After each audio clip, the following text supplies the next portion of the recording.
大家好，欢迎来到学识 Plus。今天我要给大家介绍泽村香苗所著的《老后独居难民》这本书。今天视频的内容包括以下2个部分：第一，普通生活的高龄者为何会突然变成老后独居难民；第二，哪些人有高风险成为老后独居难民，以及他们应采取的应对措施。首先是第一部分，普通生活的高龄者为何会突然变成老后独居难民？近年来，选择独自生活的人群逐渐增多，一个人生活已经成为一种流行的生活方式。然而，当独自生活延续到晚年，且身边缺乏可依赖的支持系统时，这种生活状态可能演变为一种极为严峻的现实，被称为老后独居难民。很多高龄者是在突发事件中才意识到自己已陷入老后独居难民的境地，比如在摔倒骨折或生病住院后，才发现没有人能够为他们提供及时的帮助。这种情况下，他们不得不面对无人可依的残酷事实。举例来说，如果独居高龄者因意外入院，但身边无人担任身源担保人，可能会被医院拒收，或需要花费大量时间寻找愿意接受的医院。即便顺利入院，也可能面临无人送来住院必需品，如衣物和生活用品的窘境。与此同时，家中待支付的账单和日常事务又由谁来处理呢？更进一步说，如果在住院期间不幸去世，又有谁能负责提交死亡证明、安排火葬以及处理遗产等后续事宜呢？即使有亲属，如果没有提前沟通，医院也难以确保能够迅速联系上对方。而这些复杂的问题，只会让高龄者在生命的最后阶段感到无助和孤独。要解决这些问题，需要能够为高龄者提供支持，甚至代理事务的伴随式支持系统。然而，即便在有子女的情况下，问题仍无法轻易化解。如果子女居住在远方，或高龄者与邻里关系冷淡，那么他们往往只能依赖配偶生活。当配偶一方不幸去世或失去自理能力时，另一方可能会迅速陷入孤立的境地。此外，还有一种家庭结构是由90多岁的父母与70多岁的子女组成的高龄家庭。在这种情况下，父母常将依赖的希望寄托在子女身上，但现实中，子女可能因意外或疾病比父母更早离世。这些风险在日常生活中或许隐而不显，但一旦进入老年阶段的关键时刻，便会逐一显现，令独居高龄者措手不及。面对这一复杂的社会问题，我们需要认真审视并探讨应对之策，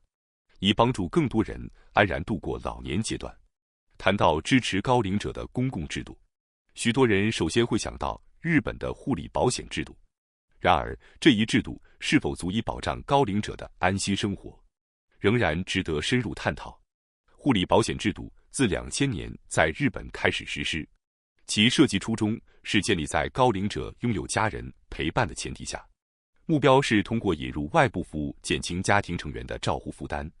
从而实现高龄者在家中安然度过晚年的理想生活。然而，这一制度并未充分考虑高龄者完全缺乏家庭支持的情况，例如金钱管理、支付公共费用、照料宠物等日常事务，并不在护理保险的服务范围之内。而日常生活中像陪同就医这样的重要支持，也无法通过护理保险得到全面解决。护理保险的服务内容主要集中在饮食、洗浴、排泄等身体护理方面，无法涵盖生活中多样化的管理需求。因此，高龄者生活的全面支持，仍需要由其他人或机构承担。随着社会的核心家庭化和少子高龄化趋势日益加剧，独居高龄者的数量不断增加，他们无法依赖家庭提供支持。对于这些人来说，护理保险未覆盖的部分支持，已成为必须面对的严峻挑战。护理保险固然是高龄者生活中的重要保障，但要实现真正的老年安心生活，显然需要更多层面的补充支持与社会体系的完善。接下来是第2部分，哪些人有高风险成为老后独居难民，以及他们应采取的应对措施。作者指出，目前尚未有一种理想的解决方案能够完全消除老后独居难民的风险，因此那些高风险群体需要尽早行动，通过个人努力进行生前整理，并积极利用公共机构、专业人士以及民间服务的帮助。为此，作者建议至少从以下3个关键点开始生前整理，以有效避免在关键时刻问题的升级。一、整理与自己相关的重要信息。需要整理清楚的信息包括：可以代替自己行动的联系人、关于延命治疗的意愿、安葬安排、相关合同、遗嘱等文件，确保这些信息在必要时能够为他人提供明确的指引，帮助他们在紧急情况下做出正确决定。2、明确契约和委托事项。对于整理好的信息，务必提前告知可能代替自己行动的人，明确在特定情况下希望对方采取哪些行动。同时，可以考虑与愿意提供帮助的朋友、家人或专业人士，如担保人、老年支持服务机构等签订协议，确保责任分配清晰，避免未来出现混乱。3、确保信息能在自己失去意识或去世后顺利传达。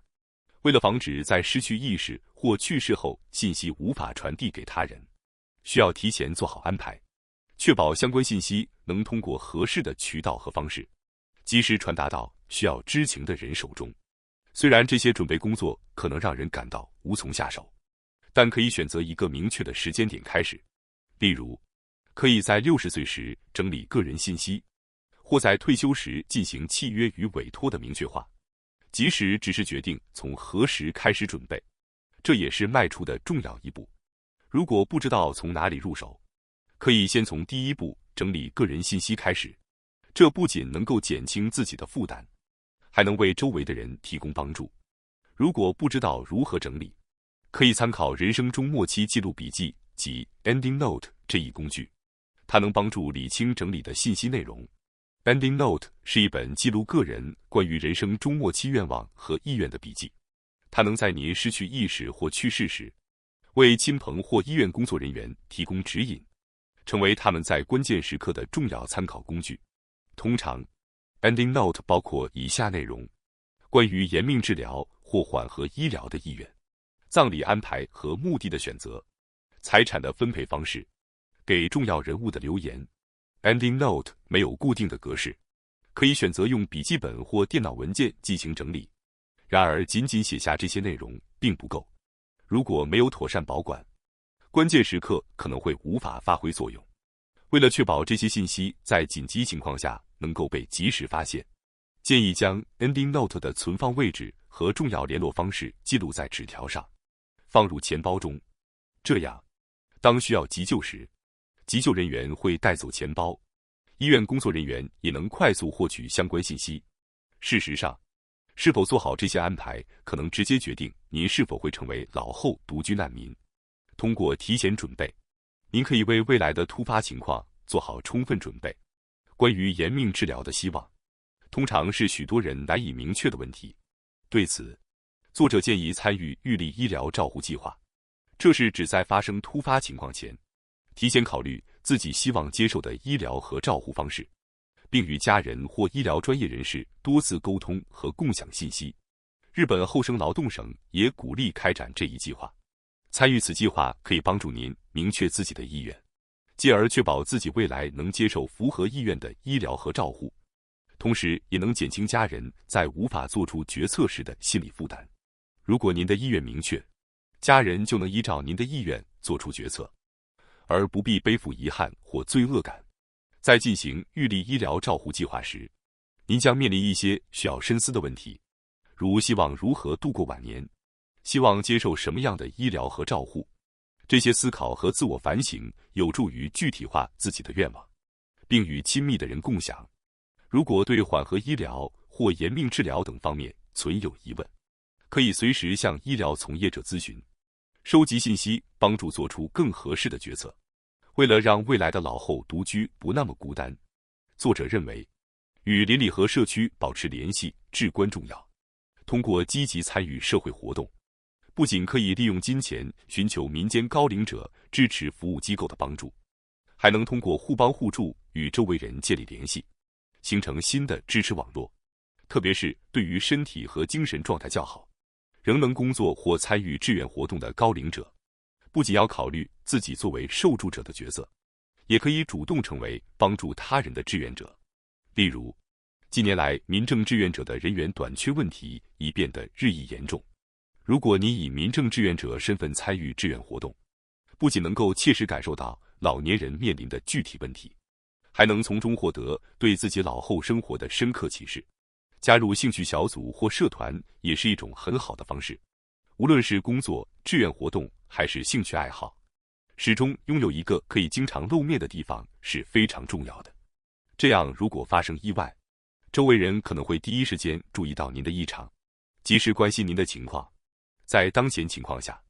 我们应思考如何重新融入社会，减少孤立感。可以从一些简单的活动入手，比如参加社区的晨间广播体操，开始与人建立问候关系。通过这些轻松的小事，逐步扩大与社会的连接，迈出第一步。近年来，很多地方自治体积极推出人生中活支持举措，这些服务提供了宝贵的支持。建议您了解自己所在自治体是否提供类似的中活支援服务。虽然并没有一种一步到位的解决方案，您可以通过从小事做起，逐步采取应对措施，以减轻内心的不安，朝着更安心、更有保障的未来迈进。通过合理结合公共服务与民间服务，并在必要时借助邻里或熟人的帮助，您可以迈出克服老后独居难民困境的第一步。感谢大家收看今天的节目。如果你喜欢我们分享的内容，记得点赞、订阅并开启小铃铛通知，第一时间获取我们的更新。在下次的节目中，我们将继续为大家分享更多有益的内容。再次感谢大家的支持，我们下期再见。